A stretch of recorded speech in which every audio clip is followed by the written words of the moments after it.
This quarter, we are supporting an organization called Magen David Adom, which serves as the Israeli Red Cross organization. Magen David Adom initiates the construction and management of hospitals, trains nurses, organizes clinics for collection of much-needed blood donation, helps the disabled, the needy, and the elderly, and provides ambulance and rescue services at sea, in the mountains, and on the roads. So in a moment, I'm going to invite folks who are here in the room to practice a little self-care, because not only when we give do we support those who are the recipients of our generosity, but we actually give a gift to ourselves in the process as well. So there is a purple box in the back of the room for those who are here. For those who are joining us virtually, if you go to our website, to the donate button, choose Tzedakah from the drop-down menu, you'll be able to make your donation there. In a moment, we're going to be singing a beautiful rendition of a song that is found on page 24. It's called Light a Candle. And while we do that, I'm going to invite the candlelighters up to the bima tonight.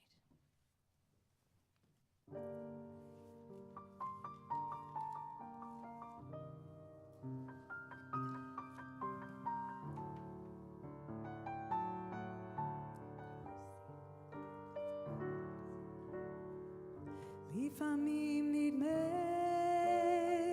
שאין תקווה והכל נראה כל כך אפל ולא ידוע, הפרחים עוד לא פרחו בגן ובשדה, ובערב רק מכת הרוח. אז בואו ונדליק ביחד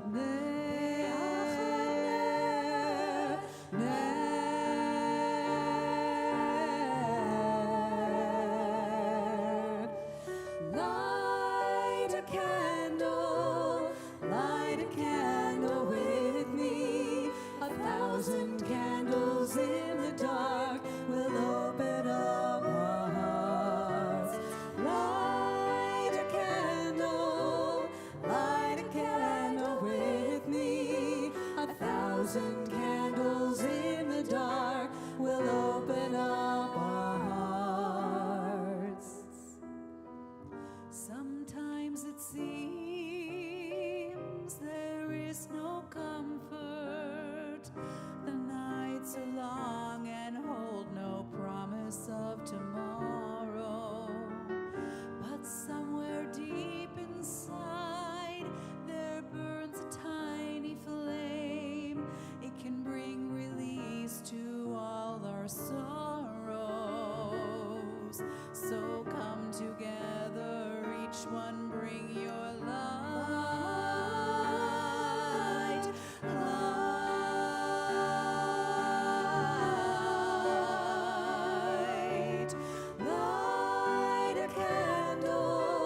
Light a candle with me.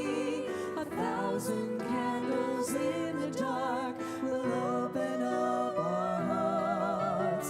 Light a candle with me.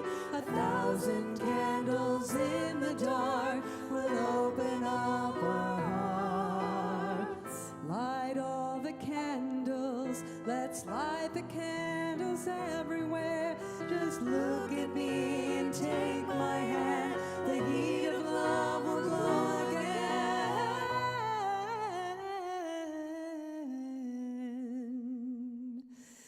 Light a candle with me. 1,000 candles in the dark will open up our hearts. Light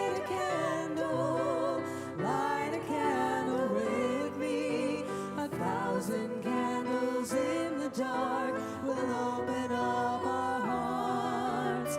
Light a candle with me. 1,000 candles in the dark will open up our hearts. Light a candle with me. 1,000 candles in the dark will open up our hearts.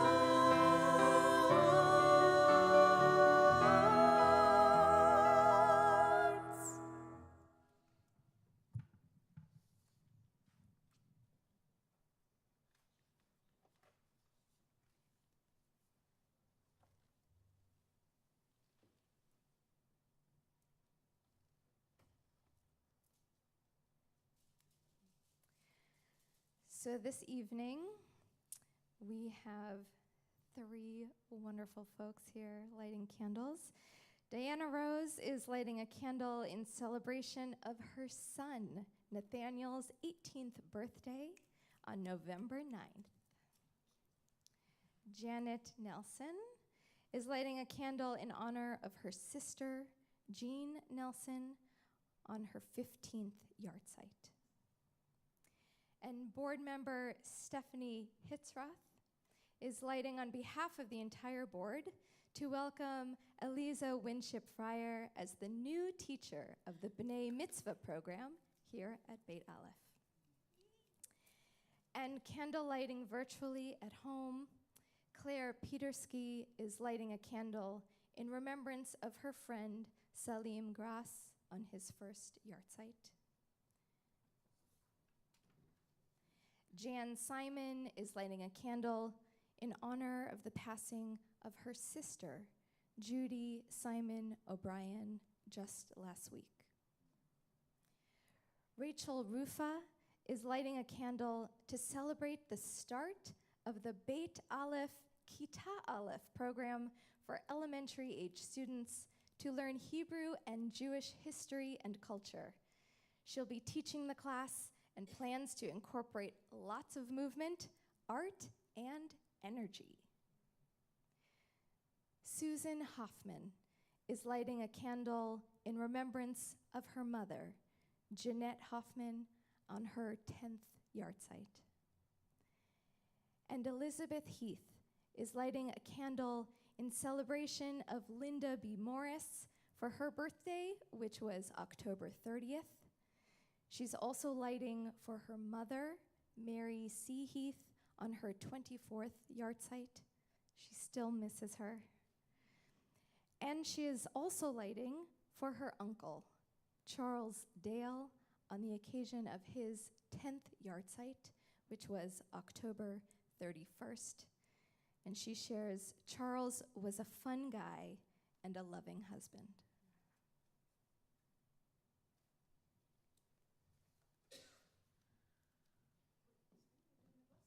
Yes, candle blessing, which is found on page 1. On page 1. On page 1.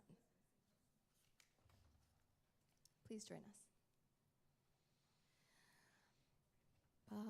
Baruch atah Adonai Eloheinu melech ha'olam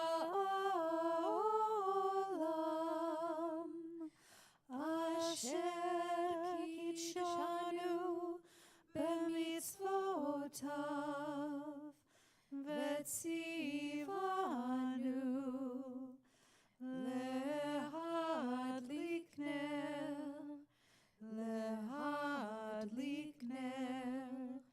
shel Shabbat.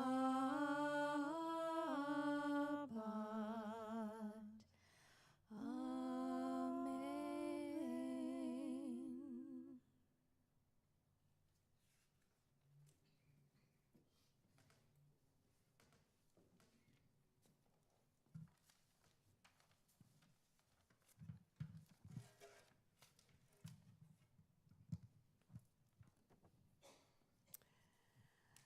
So for those who do not know, our Rabbi Olivier Ben Chaim is on a 3-month sabbatical planned a long time ago.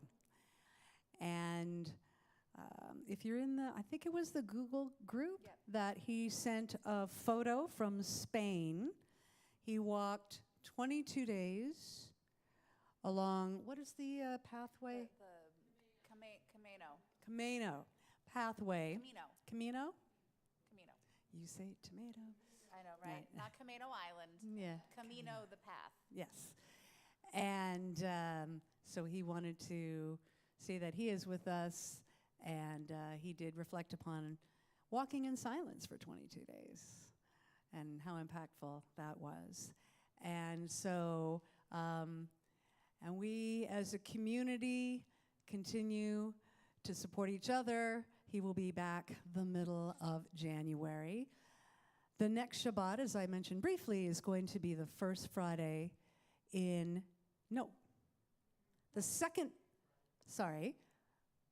third Friday in November. The third Friday in November, the 17th, I think. We're going to be doing a Chant Shabbat, so we do welcome you to join us for our Chant Shabbat. And heads up, first Shabbat in December will be completely lay-led. And so feel free to reach out to Melissa. We are going to send out emails to the community for those who want to participate in the service the first Friday in December. But I'm planting the seed early. Wait, is that our Hanukkah Shabbat? No, Hanukkah Shabbat is December 15th. I'm laying it all out. I'm just telling you all of them. So December 15th is our Hanukkah Shabbat. December 1st, I believe, if I do the math, right, 14 from 15, is December 1st. So feel free to email the office, or you can respond to the email when we send it out. So we are now, we are called to do several elements to really make it a sacred space for Shabbat. And part of that call is a call to blessing. The Baruch, which is on page 5, and in our community, we do not think of the duality of a call and response out there in here, right? God's out there, and we are over here. It's all one. It's all interconnected. And so if it is all one, when we are blessing the divine, we are blessing ourselves. I just want you to have this framework, though, for this particular Baruch tonight, and maybe, for the next several months, where it says, bless the eternal, the one who is blessing. I know that we see a lot of the heavy images. I was talking about this earlier. There's also a lot of people working hard to do a lot of good. And the challenge is to bless all of it, because darkness cannot be sustained when there's light. So the temptation to fight darkness with darkness, even though we may want to sometimes, our goal is to send out light so bright that the darkness cannot sustain itself. So when we are blessing the eternal, we're blessing all of it. Just send thoughts of peace and light and blessing to all the peoples of the world. Please rise. Together. Baruch hu et Adonai Hamavarach. Bless the eternal, the one who is blessing. Baruch Adonai Hamavarach le'olam va'ed. Blessed is the eternal, the one who is blessing eternally. Yeah.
Please be seated, actually. Now we're going to recite the Shema, the central affirmation, the central mantra of the Jewish tradition. So the Baruch Hu, kind of an outward energy of blessing. The Shema, inward. We're turning inward to listen. And I was talking about light and darkness. As we are trying to recharge our battery, as we are trying to fill that well, as we are trying to be a beam of light to the world, also listen to where that light needs to shine. It may not be initially where you think. Open your heart, open your inner eyes, your inner ears, your inner heart. Listen, focus on building that light. And then listen to where that light needs to shine to others. Just be open to the possibilities. It may surprise you. So we're going to do as Olivier's community did in France, where the Shema was said seated and very receptive. We'll chant the Shema, and then we'll sing the Shema together. Shema Yisrael. Adonai Eloheinu, Adonai Echad. Listen, Israel, the eternal manifests as all that is. The eternal is one. Baruch Shem Kavod Malchuto Le'olam Va'ed. Blessed is the name, the splendor of its presence shines eternally. Shema Yisrael Adonai Eloheinu Adonai Echad. Shema Yisrael Adonai Eloheinu Adonai Echad. Shema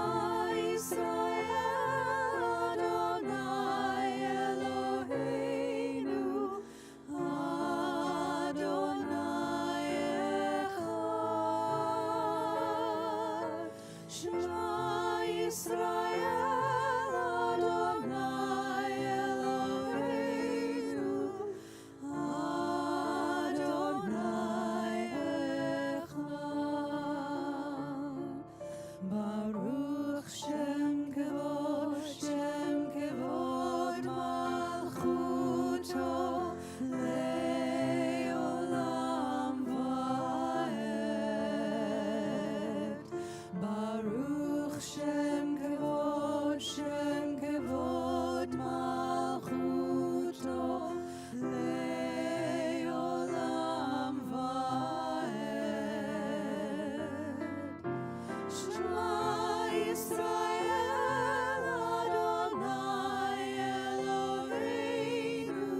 Actually, before we do the Viahafta, I want us to do a short meditation.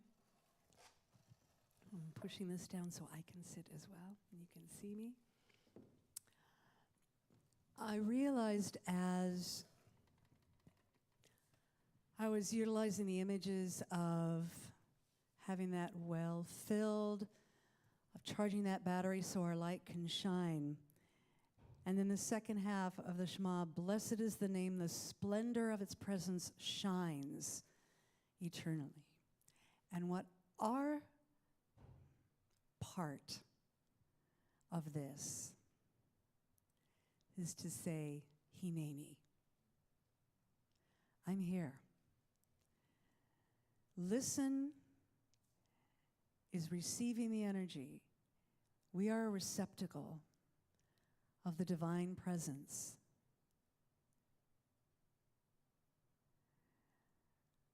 Draw upon that divine energy, which is never depleted in supply, ever. If you need to draw upon it for your own self-care, if you need to draw upon it for excess to serve others, draw upon that light and then say, Hineni, I am here. Show me where that light can serve. It may be smiling to someone who's on the streets and no one ever wants to make eye contact with them. It may be finding ways that you can get involved in so many different avenues to support communities here, communities abroad. Hineni, I am here. Make me a vessel of your light. I am listening.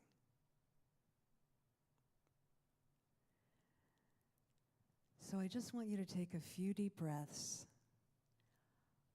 in your own rhythm.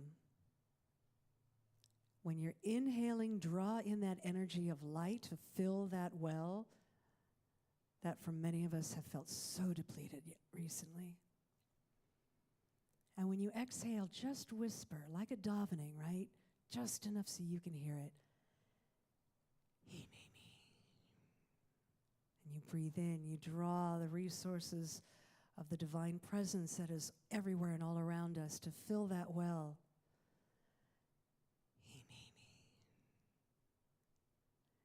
So I'm just going to give ourselves a few minutes to do that in our own rhythmic breath pattern.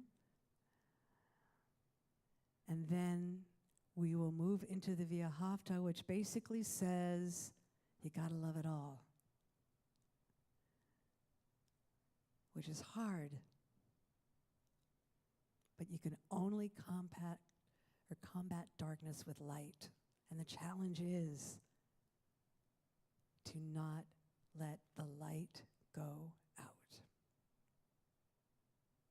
So just take a few moments to focus on your breath with a subtle Hineni as you exhale, and just open your mind and heart to the possibilities of how you can share that light.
continue with the Via Hafta on page 6.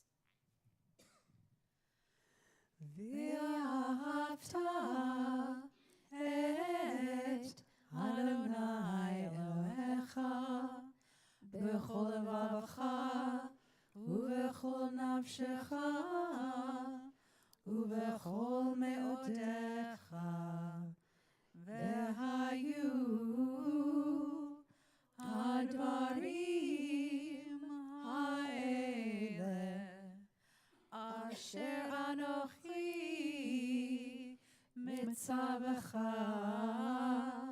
היום על לבבך ושיננתם לבניך ודיברתם בם בשבתך בביתך ובלכתך בדרך ובשוכבך ובקומך וקשרתם לאות על ידיך והיו לטוטפות בין עיניך וכתבתם על מזוזות ביתך ובשעריך למען תזכרו ועשיתם את כל מצוותיי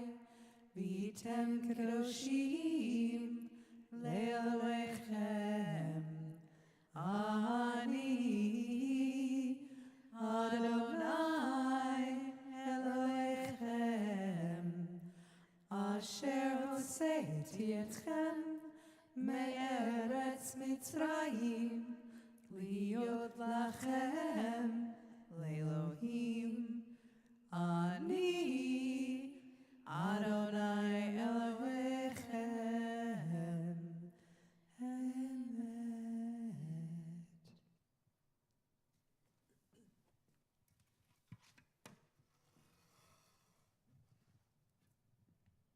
Is Cindy Campbell in here?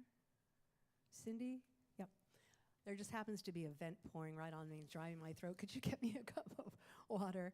Thank you. I left my water bottle in the car. Appreciate that. You know, there's another image that came to mind as we were saying the Via Hafta, right? Now you shall love the eternal God, the eternal one with all your heart.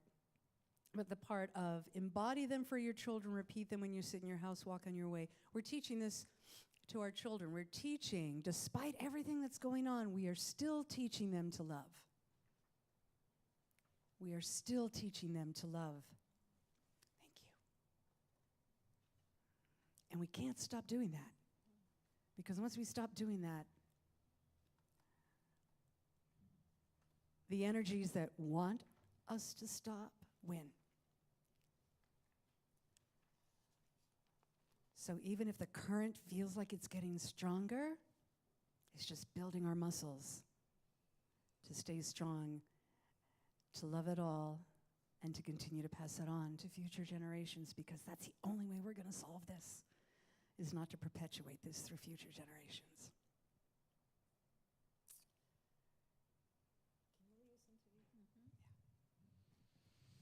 While Diana is taking care of herself by drinking water, we are going to chant the Amidah on page 8, beginning with Adonai Sfatai. Please join me in the Hebrew and chanting. Adonai Sfatai tiftach, ufi yagid tehilatecha. Eternal One, open my lips, that my mouth may declare your praise.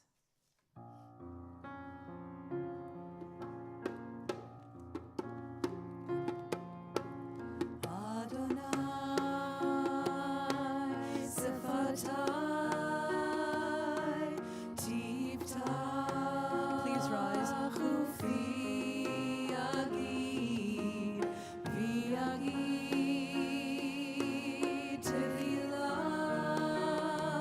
tehilatecha.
Baruch atah Adonai, Eloheinu, Velohei Avotenu ve'imotenu, Elohei Avraham, Elohei Yitzchak, Velohei Yaakov, Elohei Sarah, Elohei Rivka, Elohei Leah, Velohei Rachel, Ha'el Hagadol, Hagibor v'Hanora, El Elyon, Gomel Chasadim Tovim, Vekonei Hakol, Vezocher Chasdei Avot ve'imachot, Umevi Geula Livnei V'nei Mem,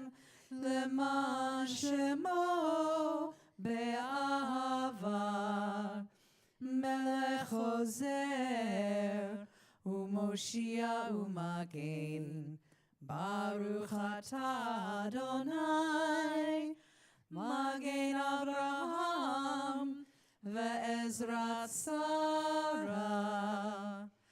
Atah Gibor le'olam Adonai, Mechayei hakol atah, Rav lehoshia, Mechalchel chayim bechesed, Mechayei hakol berachamim rabim, Somech noflim ve'rofeh cholim, Umatir asurim, Umekayem emunato, Lishenei afar, Micha mocha ba'al gevurot, Umidom melach, Melech memit umechayeh, Umatzmiach Yeshua, V'ne'eman atah lehachayot hakol, Baruch atah Adonai, Mechayei hakol. Please be seated.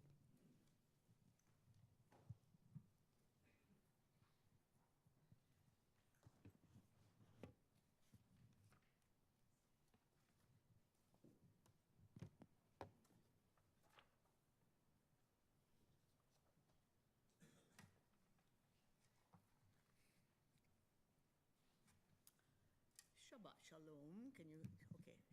Shabbat Shalom to all of you here in person or joining at home. And welcome back to the world of Torah, which we last explored at Simchat Torah a month ago.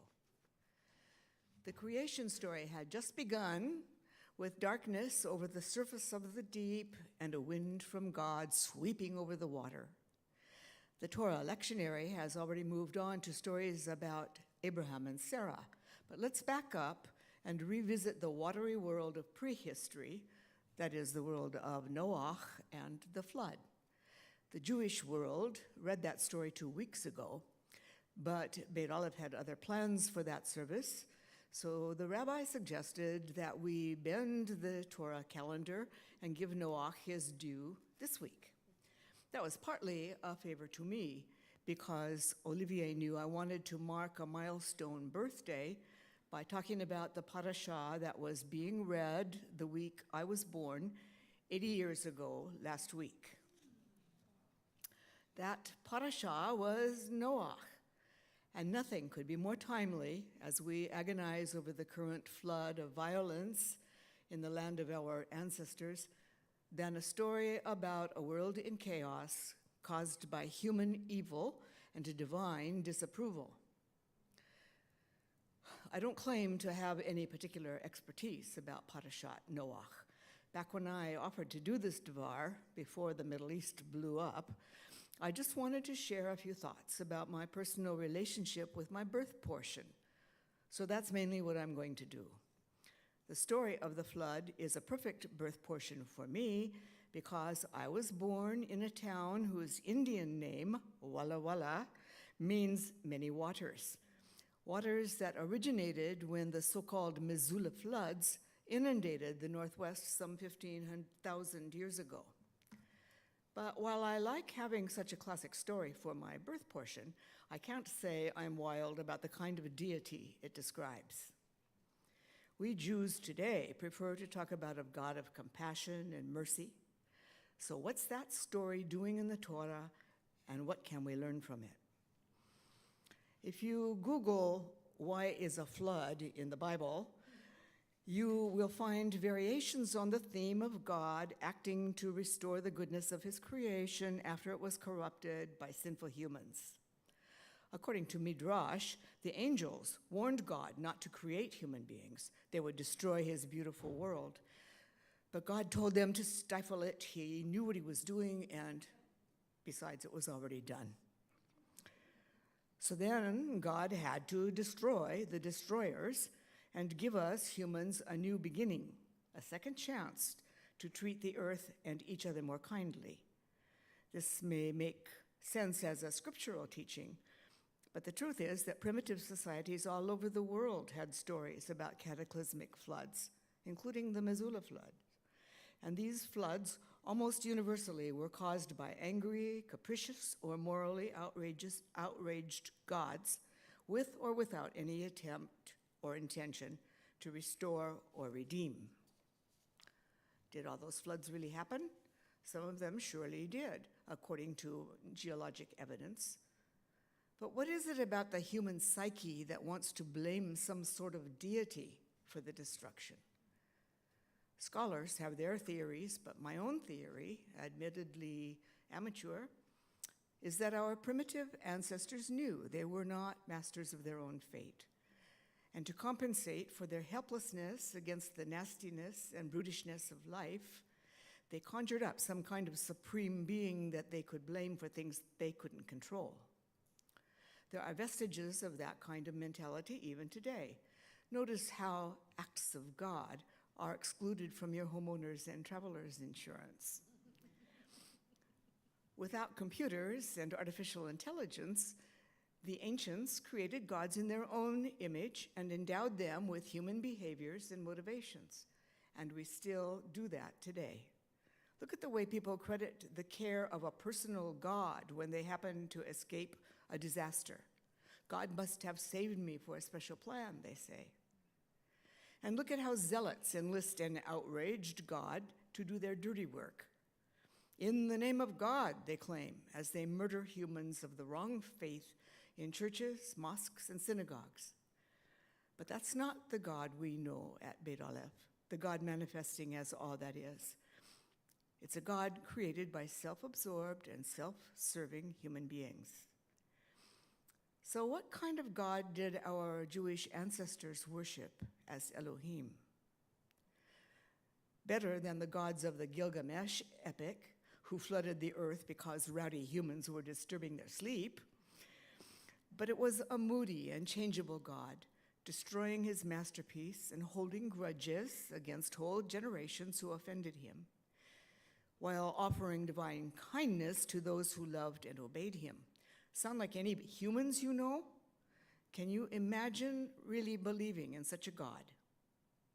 Millions of people do, and are willing to kill each other to make sure their God reigns supreme.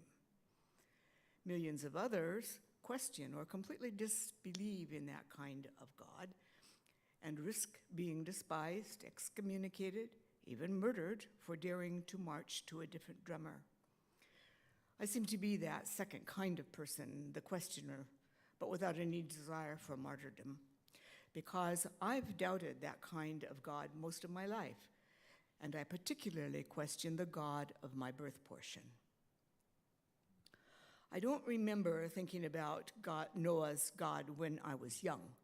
I grew up with the nursery story version, with all the animals parading into the ark, 2 by 2, the elephant and the kangaroo. There's one more river to cross.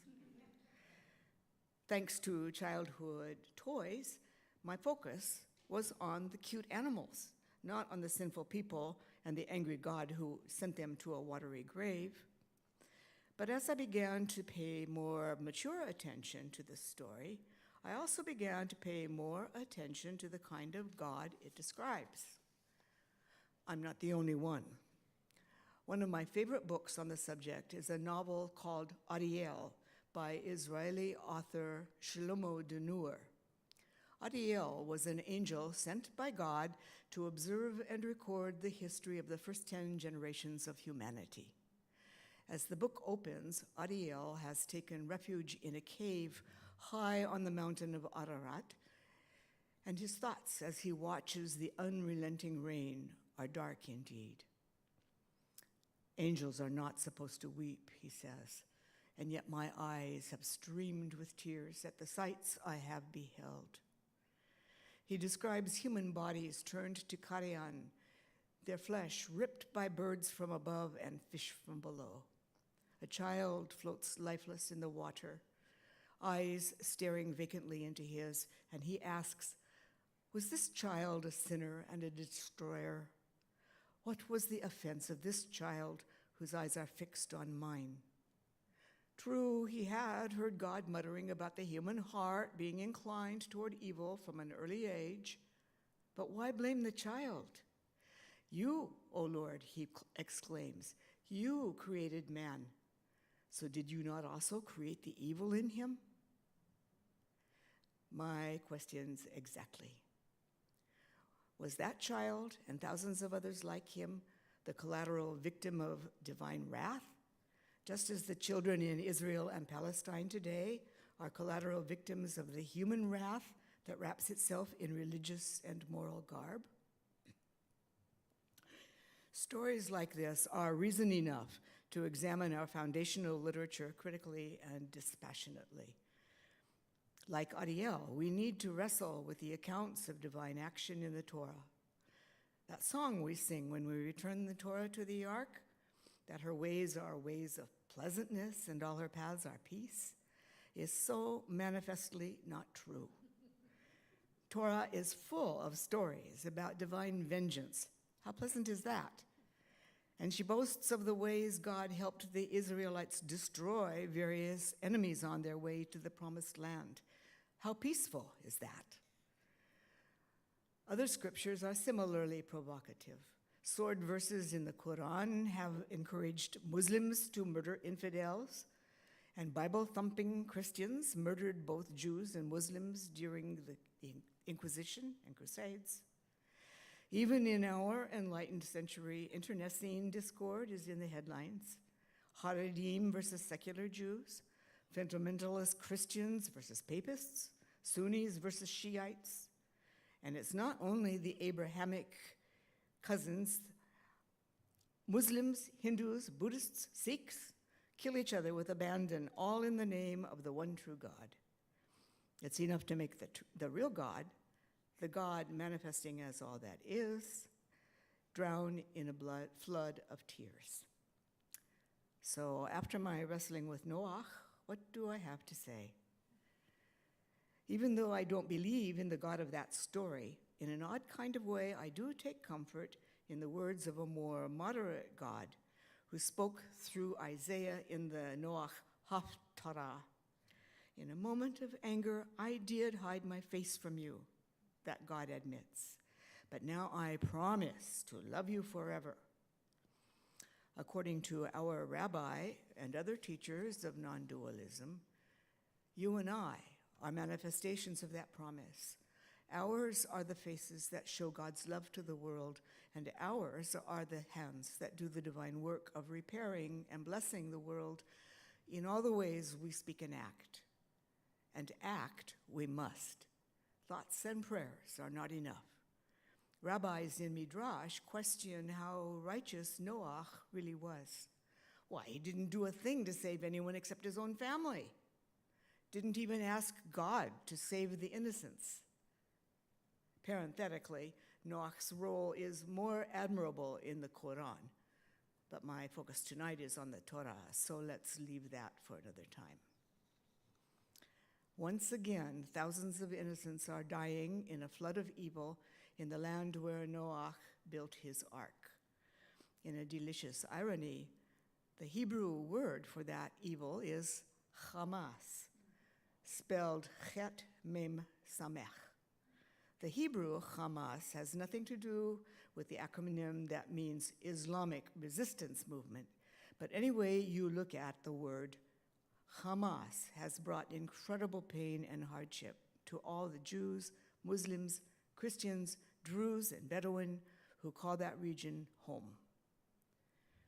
Whether we have personal connection to Israel or not, it's on us, Aleinu, to do whatever we can for the people of that land by walking our Jewish values into the world and sending humanitarian aid.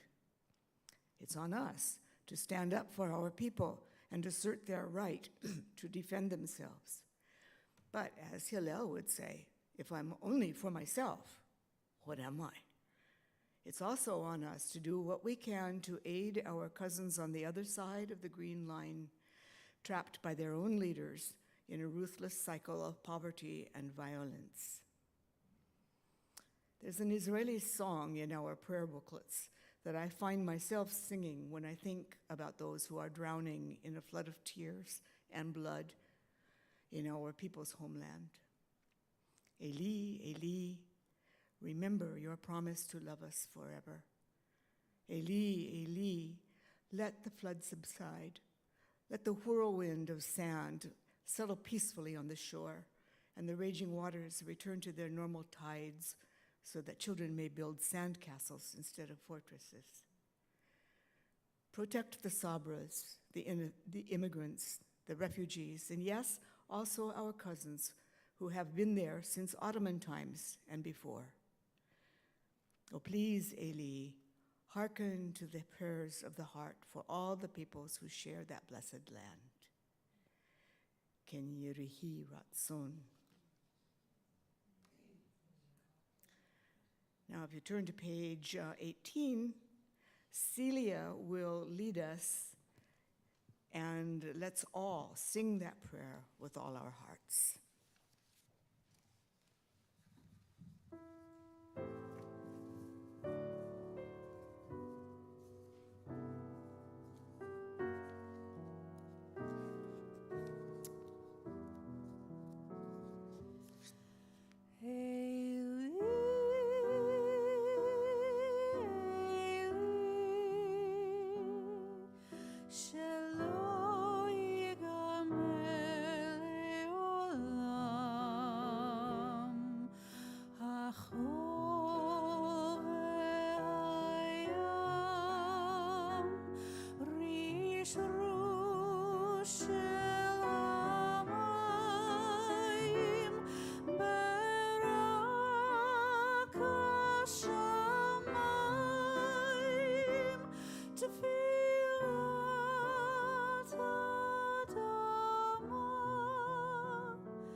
Sand and the sea.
good.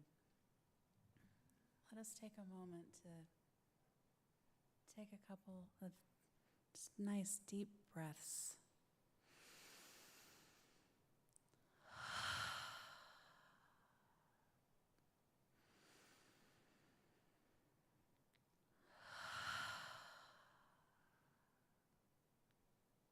In a moment, Jal is going to lead us in a music meditation because there are no words, but there is music. And I would like to invite you to do what you need, whether it's sit and relax and breathe, or get up and move around as the music calls you, or take a moment and just lay down. Let it wash over you. Whatever you need, the music will take you there. Whenever you're ready, Jal.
Thank you, Joel.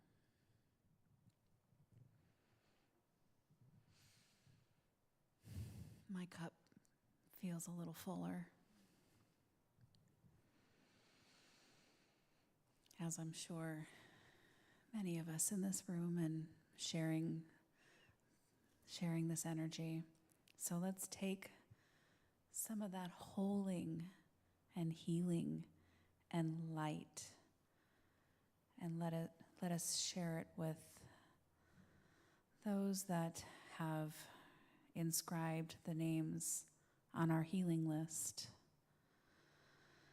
David Mark, Daniel Clark, Maxwell Bernard, Lynn Carroll, Lawrence Stern, Elizabeth Heath, Helen Mossbrooker, Maggie Pisner, Ronnie Shapiro, Margaret Bergman Ness, Blythe Horman, Kalish Lavielle, Amy Lowe, Noah Clark, Glenn Kendall, Janet Crowley, Carlos Taylor, Stewie Ehrlich, Arlene Shotsky, Darlene Reagan, Monty Kugler, Terry Haybarth, Amira Bear, Robert Lester, Debbie Anderson, Pam Heller, Dolores Heller, Jerry and Rhonda Sanderson, Diane Adams, Shannon Gamble, Marianne Tierney, Alex Bortnick, Deb Cohan, Philip Herzog, Kate Elias, Deborah Liebes, Doris Paley, Wolford John Herman, Beth Tristio, Sandy Fairchild Miller, Beth Sear, Wendy Pender, Judy Cohen, Bob Krulish, Amy Austin, Edward Tansman, Peter Metzger, Janon Thorgeson, Todd F. Boyle,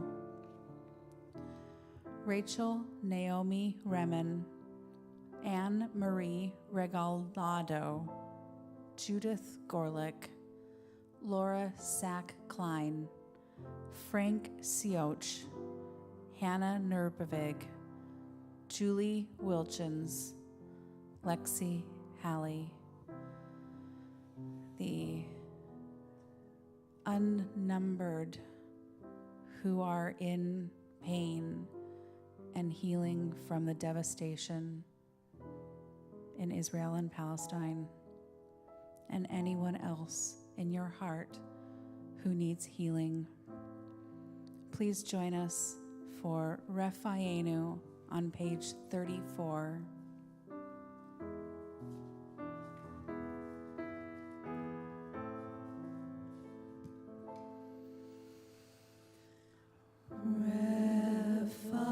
Refayenu mekor rachamim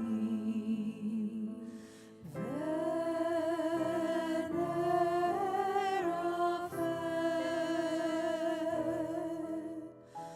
hoshi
And now we come to the closing portion of our service. No, Kaddish. The Elena. Oh, right. Oh, my God. That's okay. Never mind. Right. Please rise for the Elena.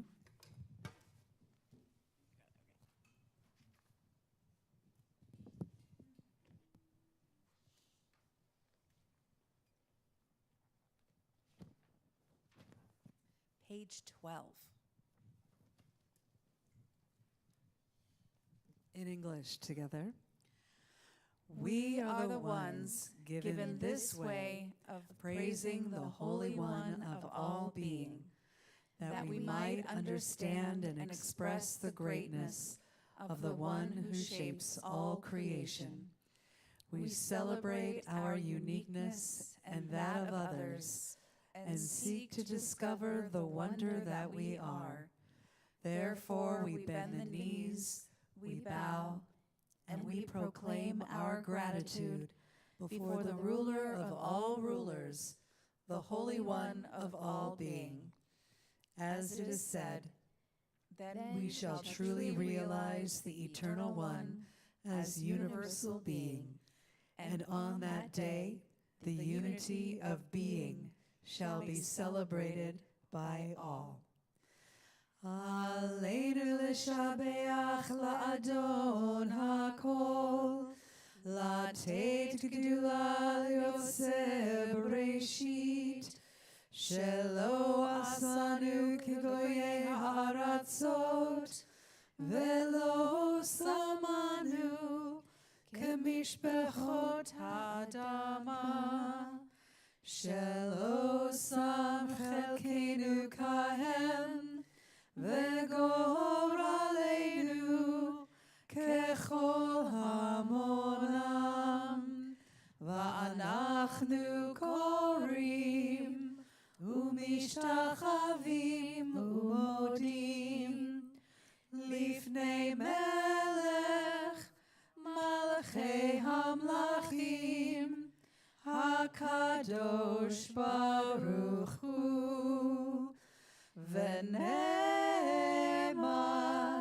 והיה אדוני למלך על כל הארץ ביום ההוא, ביום ההוא יהיה אדוני אחד ושמו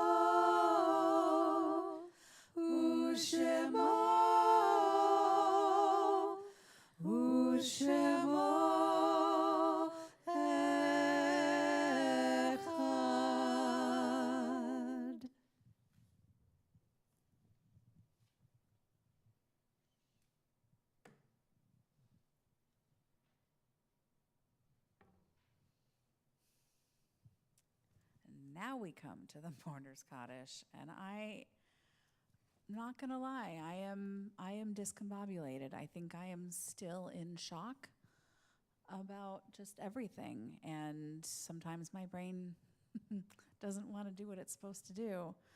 And I, again, have no words to say before we say this prayer that we traditionally say for people who have passed. What do we say for the people who have died so horribly in the last, gosh, has it been 3 weeks already? Again, shock. So I am going to read the names that our community has inscribed on our list, and I'm going to hold all the souls that have perished in my heart. I think I've been doing that this whole time. The names of those who have passed in this last month: Dan Springer, Linda Morris's good friend; Judy Simon O'Brien, Jan Simon's sister. Our yahrzeit list, the anniversary of when the passings are traditionally remembered: Jeanette Hoffman, Warren Nurbavig, Mary C. Heath, Charles Dale, Jean Nelson, Holly B. Rothschild, Salim Mott Grass, and all the passings of the last year: Zuzana Stern, Jerry Spivak, Mary Oakley Anderson, Carol Klepper, Craig Wilson, Chuck Balch, Rosella Stern, Amy Broche, Susan Jo Runyon, Mary Pat Graham, Lee Keno, Kathy Friedel, Rabbi Mark Golub, Mads DeShazo, Jane Colombini, Stanley Hannon, Irv Douglas, Jeremy Gordon, Nancy Green, Jerry Pettitz, James Beal Gorham, David Lee Brode, Amitai Etzioni, Laura Lane McCants, Victoria Ashker, Donna Glosser.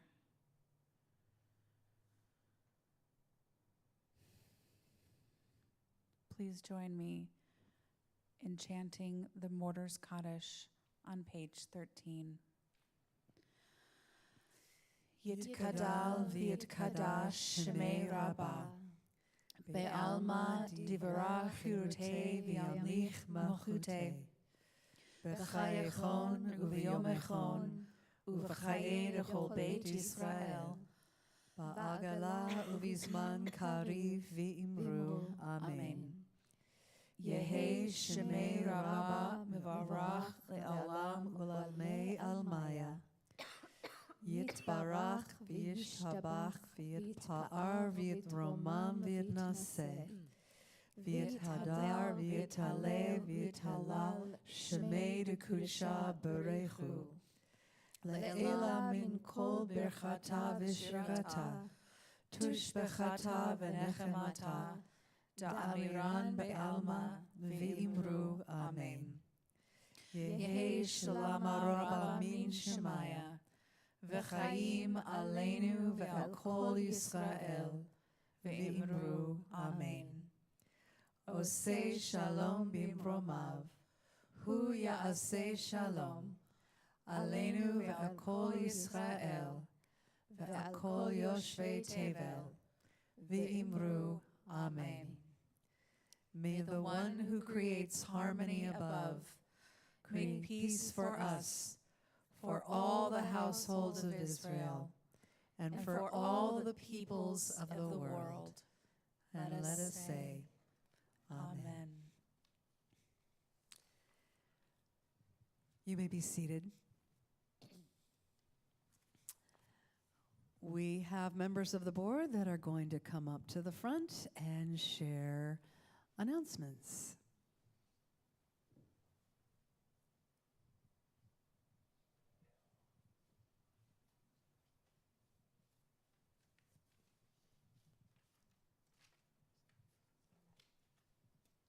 Hi, everybody. I'm Stephanie Hitzroth, one of the board members. And so we have a few announcements. The first one is about Hanukkah coming up. So the first 3 Shabbats in December are December 1st, December 8th, and December 15th. December 15th is going to be our Shabbat here. It's the third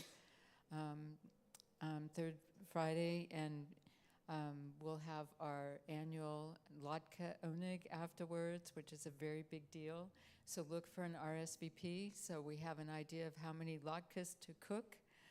And then the second Shabbat, which is in between our 2 services, is the 8th of December. It's also the second night of Hanukkah.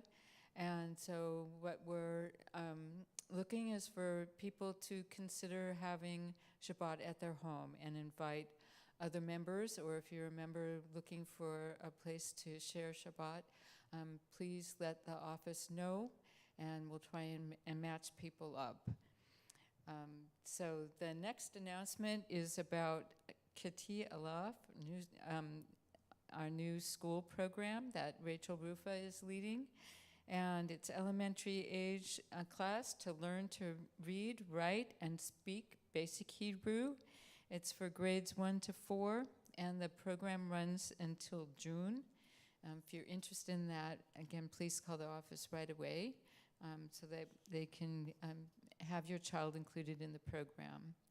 And the last announcement is about the Bet Aleph Book Club. Its next meeting is on Monday, November 6th. And the book being discussed is called To Be a Man. It's a collection of short stories by Jewish writer Nicole Krauss. And it's free, and the discussions are informal, and it's for Bet Aleph members. So, David's up. Hi, I'm David Krupkin, also here from the Board of Directors. And I have 2 more announcements for you. I'll try to be quick. The first one is about community gatherings. So in addition to the Shabbats that Stephanie was just referring to, as we look back on our community conversations over the course of the past year, one of the things people were asking for was more informal opportunities to gather. So if you would like to help plan or host a social event of some sort, including possibly a Shabbat service, or not a Shabbat service, a Shabbat dinner at your home, or a Shabbat service if you like, please reach out to Melissa in the office. The other announcement is about our 30th anniversary. So we're looking forward to celebrating our community and its 30th anniversary and our future. And so keep an eye out for a new date. We're moving that from January out to the spring. So you'll be hearing more about that soon. While we are pushing it to the spring, we are still looking for additional angel donors to help support the event. We're looking to raise $3,000 to $5,000 to help ensure that the event is as inclusive as possible so that people can come and celebrate with minimal donations, kind of on a pay-as-you-can basis. If you are interested in that or joining the committee, the planning committee, which is led by Linda Moldauer, please reach out to the office as well and get connected. So thank you so much.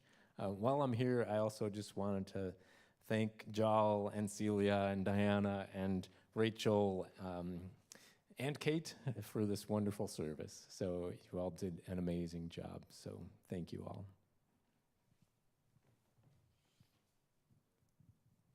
Thank you. Please join us downstairs for the oneg.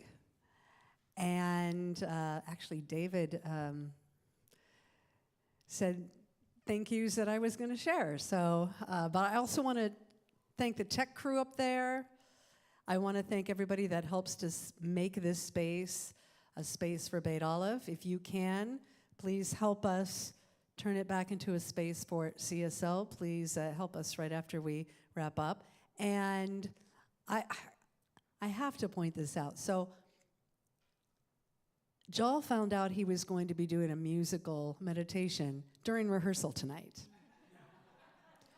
I said, oh, Joel, by the way, you need to just improvise for like 10 minutes. And the good thing is it's recorded, right? YouTube, Facebook, app.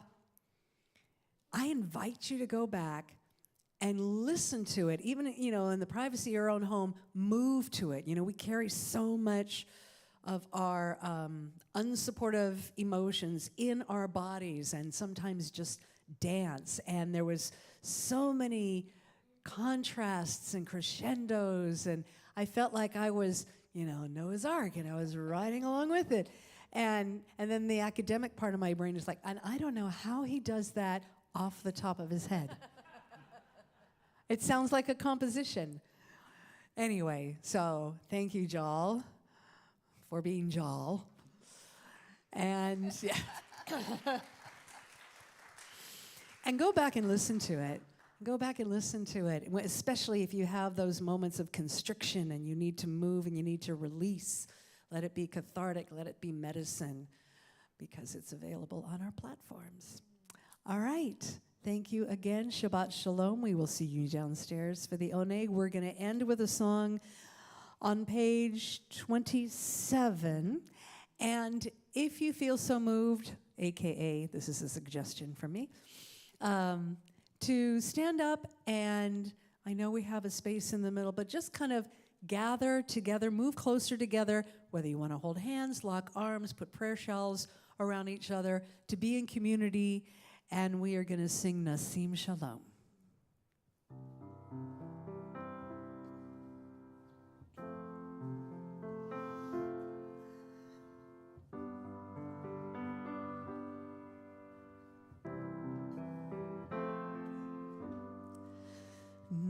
Nasim Shalom Tova Uvaracha